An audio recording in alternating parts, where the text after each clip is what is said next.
মোহনবাগান এতটা শক্তিশালী দল গঠন করার পরেও কিভাবে ডার্বি, তাও আবার ফাইনাল বড় ম্যাচে এরকম 4-1 মুখ থুবড়ে পড়লো? কোথায় কোথায় ভুল করেছে এবং মোহনবাগান যে 4টে গোল খেয়েছে কার দোষে, কোথায় মিস্টেকটা হয়েছে, সমস্তটাই কিন্তু পুরো বিস্তারিতভাবে ছবি এবং ভিডিও প্রুফ নিয়ে কিন্তু আপনাদেরকে জানিয়ে দেবো। এইটা মানাটা সত্যিই ডিফিকাল্ট যে একটা দলে ছাংটে, সাহাল, আপুইয়া, মিগুয়েল, ম্যাকলারের মতো প্লেয়ার থাকা সত্ত্বেও একটা দল ফাইনালে, তাও আবার ডার্বিতে 4-1 গোলে হারে। প্রথমত সব থেকে বড় ব্লান্ডার করেছে মোহনবাগানের কোচ। যেই দলে সাহাল আব্দুল সামাদ এত তুখর ফর্মে আছে, ইভেন কমেন্টেটররা পর্যন্তও বলছে যে এইটা খুবই শকিং যে মোহনবাগান কোনো অ্যাটাকিং মিডফিল্ডার নামায়নি, সাহালকে মোহনবাগান প্লেইং 11-এ নামায়নি। এত বড় ম্যাচ খেলছে, সেখানে সাহাল যে গোটা দলের বেস্ট প্লেয়ার, তাকে প্লেইং 11-এ খেলাচ্ছে না কোচ। মিগুয়েল যে এত বড় রেপুটেশন নিয়ে এসেছে, তাকেও স্টার্টিং 11-এ খেলায়নি কোচ। চাংটে যে এত বড় লেভেলের প্লেয়ার, তাকেও কোচ খেলায়নি। মানে মোহনবাগানের কাছে চাংটে, সাহাল, মিগুয়েল এত ভালো ভালো প্লেয়ার আছে, কিন্তু কোথায় আছে? তারা আছে বেঞ্চে। বেঞ্চে থেকে কিন্তু কোনো প্লেয়ার আজ পর্যন্ত ম্যাচ যেতে পারেনি।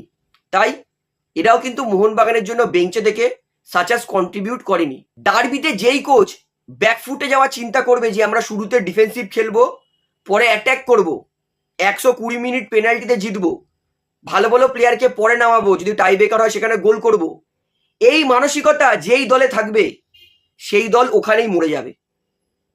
তাই হয়েছে, এই মানসিকতা নিয়ে ফুটবল খেলেছিল ডেম পেরিস, যে আমরা সেকেন্ড হাফে নামাবো, সেকেন্ড হাফে ভালো ভালো যারা পেনাল্টি কিক করতে পারে তাদের নামাবো। এইখানেই কিন্তু হাওয়াস বাজিমাত করে বেরিয়ে গেছে। নিজের বেস্ট টিমটাকে শুরু থেকে খেলিয়েছিল, তাদের উপর ভরসা দেখিয়েছিল, তারাই ম্যাচ জিতে ফুতুর মুরগি বানিয়ে দিয়েছে মোহনবাগানকে। তো প্রথম গোলটা যেটা মোহনবাগান খেয়েছে, সেটা পুরোপুরি অভিষেক সিং মেহতাইয়ের দোষ। প্রথমত নিজের হাফে অভিষেক সিং মিসপাস করলো, এবং তারপরে রাশিদ যেই বলটা বিপিনকে বাড়িয়েছে, 3টে প্লেয়ারের মাঝখান থেকে বিপিন বলটা দূরে পারফেক্ট টার্ন করে বিশাল ক্যাদের পায়ের তলা দিয়ে গোল করে অবিশ্বাস্যকর ফিনিশ করে ইস্টবেঙ্গলকে প্রথমে 9 মিনিটে 1-0 গোলে এগিয়ে দিয়েছিল। সেই ভুলটা কিন্তু, মিস্টেকটা শুরু হয়েছিল অভিষেক সিং এর মিসপাস থেকে। রাশিদ অবিশ্বাস্যকর পাস দিয়েছে, বিপিন অবিশ্বাস্যকর গোল করেছে, তার কৃতিত্ব আমি নিচ্ছি না, কিন্তু অ্যাটাকটা শুরু হয়েছিল কিন্তু অভিষেক সিং যে নিজের হাফে মিসপাস দিয়েছিল সেখান থেকে। সেকেন্ড গোল যেটা মোহনবাগান করে খেয়েছে 10:30 মিনিটে, যেটা এডমান্ড বক্সের বাইরে গোল করেছে, সেটাও কিন্তু মোহনবাগানের মিসপাস করেছিল সেন্ট্রাল হাফে অ্যালবার্তো রড্রিগস। একদম ফাঁকা পাস জিকসন সিংকে দিয়ে দিয়েছে, সেইখান থেকে জিকসন সিং পাস দিয়েছে এডমান্ডকে, এডমান্ড বক্সের বাইরে থেকে শটটা করেছে, ওটা ভিশাল ক্যাথের পুরোপুরি দোষ। ভিশাল ক্যাথ বলটা জাজ করতে পারিনি, ভিশাল ক্যাথের ঠিক এরকম জায়গা দিয়ে বলটা বেরিয়ে গেছে, তো ওটা ভিশাল ক্যাথ একটা মিস্টেক করেছে। তো এডমান্ড ভালো শট করেছে, এটা আমি বলছি, কিন্তু এটা আমি একবার বলছি না এডমান্ড খারাপ খেলেছে বা খারাপ শট করেছে। এডমান্ড অবশ্যই ভালো করেছে বলে গোলটা করতে পেরেছে, কিন্তু সেকেন্ড গোলে পুরোপুরি অ্যালবার্তো মিসপাস ছিল আর ভিশাল ক্যাথ সামান্য মিসজাজ করেছে।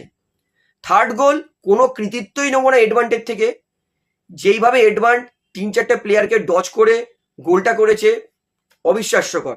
কিন্তু এখানেও ভিশাল ক্যাথ তিনি কিন্তু গোল পোস্ট ছেড়ে বেরিয়ে এসেছিলেন। এডমান্ডকে কিন্তু আটকানোর জন্য রাহুল ভেকে ছিল, সেখানে ভিশাল ক্যাথ যদি না বেরাতো হয়তো সেটা সেভ হলেও হতে পারতো।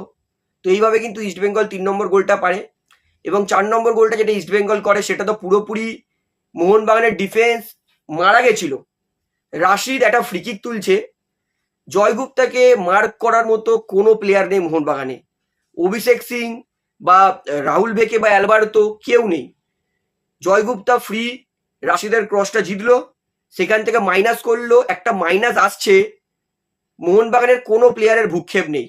আপুইয়া সেন্ট্রাল মিডফিল্ডার, সে গেছে এডমান্ডকে আটকাতে, কিন্তু একটা সেন্ট্রাল মিডফিল্ডার পিছন দিক থেকে আসতে তো টাইম লাগবেই। এডমান্ড একদম ট্যাপিং গোল করেছে ফাঁকা পোস্টে। অর্থাৎ মোহনবাগান যে 4টে গোল খেয়েছে, তার মধ্যে 3টে গোল মোহনবাগান কিন্তু অ্যাভয়েড করতে পারতো যদি মোহনবাগান সঠিকভাবে ডিফেন্সটা করতো বা মিসপাস না করতো। তবে আরও একবার বলছি, আমি কিন্তু ইস্টবেঙ্গলের থেকে কৃতিত্ব একদমই নিচ্ছি না। একটা দল মিস্টেক করবে, একটা দল গোল করবে, এটা কিন্তু স্বাভাবিক। তো ইস্টবেঙ্গলকে অনেক প্রশংসা করব, ইস্টবেঙ্গল দুর্দান্ত খেলেছে। সুযোগ সমস্ত দল কিন্তু সদ্ব্যবহার করতে পারে না, তা আবার ডার্বির মতো এত বড় ম্যাচে তা আবার ফাইনাল। তাই ইস্টবেঙ্গল যে এত সুন্দর সুযোগগুলো সদ্ব্যবহার করেছে তাদের কিন্তু প্রশংসা যত করবো তত কম। এবং লাস্ট মোহনবাগান যে হেরেছে তার কারণ হচ্ছে মোহনবাগানের বাজে ফিনিশিং।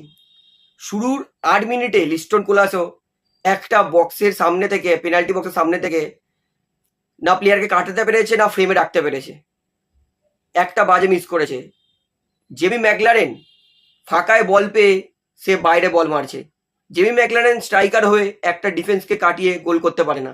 জেমি ম্যাকলারেন সে স্ট্রাইকার হয়ে ফাঁকায় বল পেয়ে অপোনেন্ট মানে নিজের প্লেয়ারকে পাস বাড়ায় গোল করানোর জন্য একটা বিদেশি স্ট্রাইকার 10 কোটির। এটা কিন্তু মানে বলবো একটা নাইটমেয়ার মোহনবাগান সমর্থকদের জন্য, যে একটা স্ট্রাইকার বিদেশি 10 কোটি টাকা সে স্ট্রাইক করতে পারে না। তো এটাই হচ্ছে আমার পুরোপুরি মোহনবাগান যে 4টে গোল খেয়েছে তার পুরো অ্যানালাইসিস। তো আপনার কি মনে হয় মোহনবাগান যে গোলগুলো খেয়েছে সেটা আমি ঠিক বলেছি না ভুল বলেছি? এবং অবশ্যই মোহনবাগানের গোল খাওয়ার কারণগুলো কি এই ভিডিওটা শেয়ার করে কিন্তু অবশ্যই সবাইকে জানিয়ে দেবেন।